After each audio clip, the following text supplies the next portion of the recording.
আসসালামু আলাইকুম রহমতুল্লাহ। সম্মানিত দর্শক, রাস্তার মাঝখানে কিছু যুবকদেরকে দেখে আমি গাড়ি আটকে তাদেরকে আমি কোশ্চিন করার জন্য, ইসলামিক প্রশ্ন করার জন্য আমি চেষ্টা করছি। দেখি ভাইরা কিরকম পারে।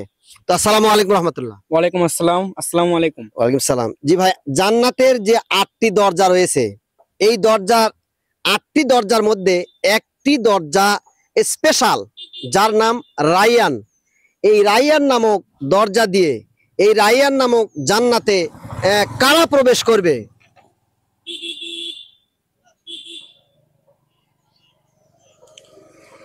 যারা রমজান মাসে রোজা রাখছে, জি এরাই পারবে। জি, সম্মানিত দর্শক, ভাইকে অনেক অনেক ধন্যবাদ।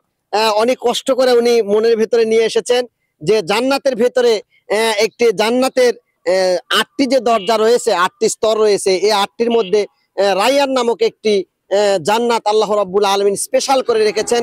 এই জান্নাতে সবাই যেতে পারবে না। রমজান মাসে যারা কষ্ট করে যারা রোজা রাখে, তাদের জন্য আল্লাহ রাব্বুল আলামিন এই জান্নাত তাদেরকে উপহার দিবে। আসসালামু আলাইকুম। ভাইকে অনেক অনেক অনেক অনেক ধন্যবাদ ইসলামিক কুইজের পক্ষ থেকে। আসসালামু আলাইকুম রহমতুল্লাহি ওয়া বারাকাতুহু।